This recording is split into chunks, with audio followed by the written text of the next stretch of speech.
Time now for your pinpoint weather forecast first on News 4 Utah. Fog, low clouds, haze, smog, it's all out there. And look at the difference in temperatures. 27 in Salt Lake City, 35 in Provo, 45 in Price. Temperature-wise, 25 in Logan, and we head south. We find those temperatures in the 50s in St. George. Quite a difference. Now, planning ahead this evening, 28, 27, 26 from 5 to 7 p.m. and 9 p.m. Low clouds and fog out there. Utah's most accurate forecast is coming up, but News 4 Utah at 5 starts right now. He knew what he was doing wrong, and I feel that his guilty plea is the most important part of all of this. Today at 5, we hear from the half-brother of Lyle Jeffs just one day before the former FLDS leader learns his punishment. Plus, these are our kids. We care about them just as much as their families do in some instances, and we're all a big family here, so just our thoughts and prayers are with the family right now. A 7th grader struck by a car in front of a West Valley Junior High School today, and very often your teenager's not just going to come out and say that I'm struggling with that. With Utah's teen suicide rate climbing, we talk with a doctor about the warning signs we all need to watch for to help teenagers eliminate suicide as an option. Live from Utah's first TV station, News 4 Utah at 5 starts now. Good evening, I'm Don Hudson. And I'm Kim Fisher. Thanks for joining us for the news at 5. Breaking news right now at 5. The Unified Fire Authority has confirmed that 10 units are headed to a house fire in Kearns. Now the address 5900 South, 4000 West. You see it there on the map. We have a crew headed to that scene as well. We'll bring you a live report as soon as we can. 5 years in prison. That's the sentence U.S. attorneys are recommending. After nearly a year on the run, Lyle Jeffs pleaded guilty to food stamp fraud in September. News 4 Utah's Marcos Ortiz is in studio with the pre-sentence report. And Marcos, what are you learning from these documents? Well, according to federal prosecutors, devout followers of Lyle Jeffs were hurt the most because of this scheme. Now, prosecutors claim while they starved, Jeffs dined on exquisite foods. He finally confessed to what he knows he did wrong. He knew this was a criminal organization. And now Lyle Jeffs, like his brother Warren, will soon be headed to prison. In September, the FLDS leader pleaded guilty to food stamp fraud and is facing 5 years in prison.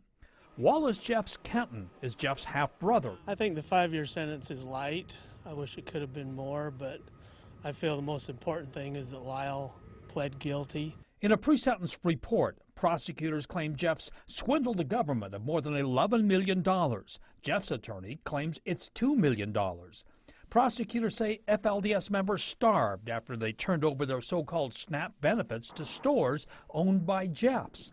The stores allegedly laundered those monies into income.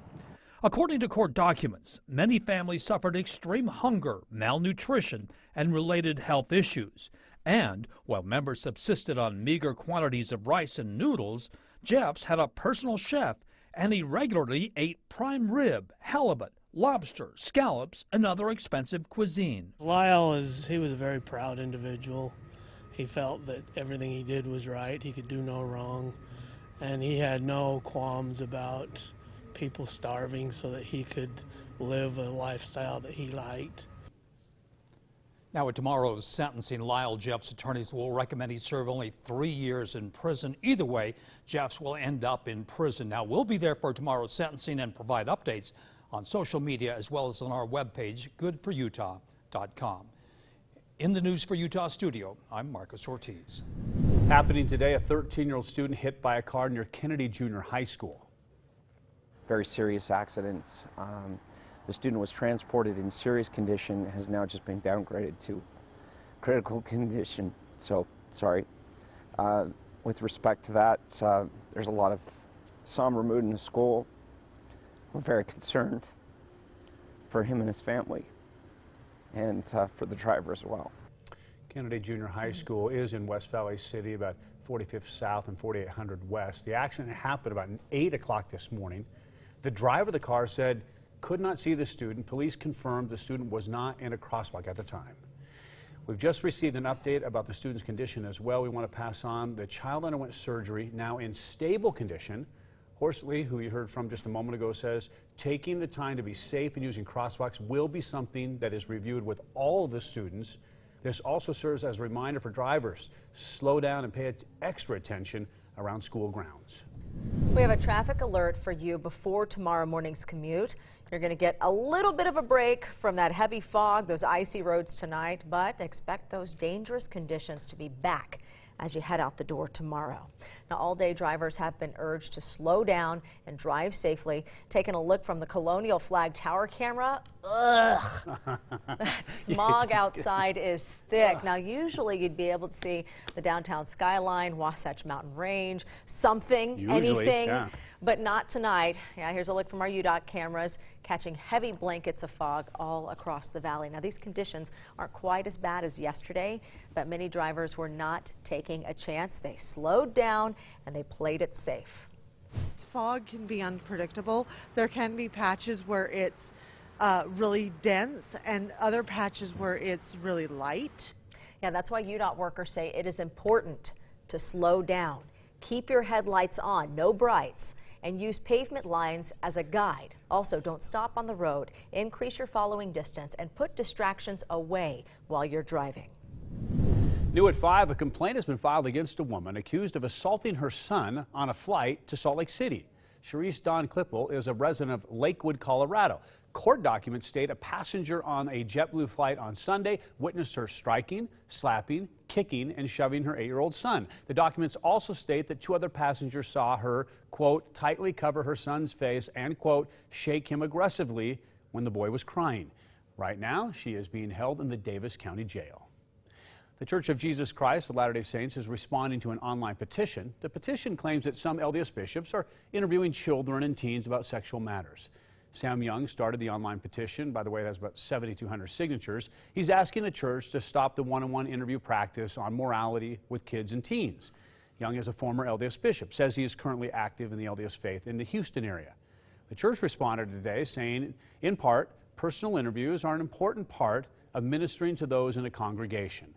Bishops are counseled to not be unnecessarily probing or invasive in their questions, but should allow a young person to share their experiences, their struggles, or feelings. Young says he's brought this issue up with local church leaders and hopes top leaders will stop that practice. I have no interest in harming the church. I have an interest in protecting our children, and that will be a help to the church and to its leaders. Now, the LDS Church also tells us when discussions on morality come up with youth, leaders are counseled to adapt the discussion to the understanding of the individual and to exercise care, not to encourage curiosity or experimentation. To see the petition and the response from the LDS Church, you can check out this story online at goodforutah.com. All right, 4 times as many Utah youth die by suicide than the national average. That according to an investigation done by the CDC. And what some parents consider typical teenage angst may actually be warning signs of suicidal behavior. News 4 Utah's Haley Higgins is here in studio to explain the difference and explain what parents can do. Haley. Hi, Don and Kim. Well, experts say few kids can hide how they're feeling, and even while they may not come out and say it, that they're feeling suicidal, their actions usually will. It breaks my heart that we're continuing to lose people of all ages, but especially our youth. At the age of 12, Taryn Hyatt first tried to kill herself. I felt so alone in it, and I felt so ashamed too, because nobody was talking about it. She cut herself and abused drugs and alcohol. Telltale signs she was struggling. It released some of that pain that I felt inside that I didn't know how to put a voice to. For a lot of those earlier years, 10 to 15, they may not even understand what it is they're feeling and what they're going through. While at risk for suicide, Dr. Todd Thatcher says youth may have dramatic personality changes or suddenly withdraw from friends and family. They may also rebel or take risks. Grades could drop, and they could even sleep more. A common trigger for suicide, a breakup, losing friends, bullying, or divorce. Use the brutal terms because this is literally gets to be a life and death situation. Dr. Thatcher advises parents to talk directly with their children, asking if they're thinking about killing themselves. It's also critical to be supportive, says Hyatt. Most of us are exhibiting signs because we want somebody to ask us the question, because we want help to stay alive. We just don't know how to do it on our own. Well, after talking openly to your child, experts say the first call should be to their pediatrician or to a behavioral health clinic. Kim? All right, thanks, Haley. And folks, if you or a loved one are struggling with suicidal thoughts, there are resources available. Call the Suicide Prevention Lifeline at 1-800-273-8255. You can also visit utahsuicideprevention.org, or you can download the Safe UT app. You can call or text a crisis counselor in Utah or help someone else by sending an anonymous tip. Happening now, people are voting, at least for the next 50 minutes or so, in what has become one of the most highly anticipated special elections in history. The entire nation watching the state of Alabama and Republican candidate for U.S. Senate Roy Moore, who is facing off against Democratic challenger Doug Jones.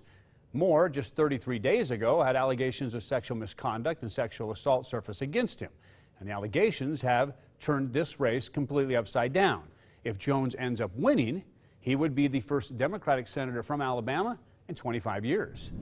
Now, we'll have much more in today's special election and top headlines from across the globe. Coming up, of course, on World News Tonight with David Muir. That starts at 5:30, right after this newscast. A local organization says the proposals on tax reform would penalize some Utah families. Voices for Utah Children just released a new analysis of the House and Senate plans, and according to the study, 33% of families earning up to $76,000 a year will immediately pay higher taxes under the House plan.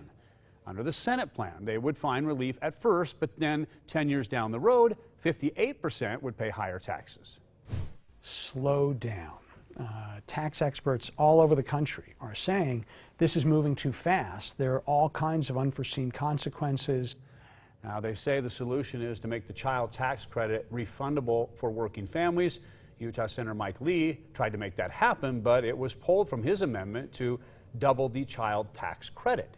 Meanwhile, in the nation's capital, the clock is ticking for Republicans to pass tax reform by the end of the year. White House correspondent Mark Meredith explains why legislators are still trying to iron out the final details of that bill. For weeks, GOP leaders have been rewriting their tax bill behind the scenes, and starting Wednesday, the public will see their progress. We all are still in intense discussions with our colleagues on the House side.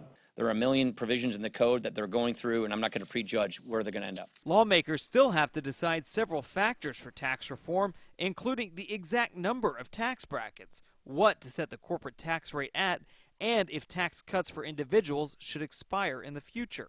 White House Legislative Affairs Director Mark Short says he believes combining the bills will be easy. We're still on track, we believe, to get a bill to the president's desk before the end of the year.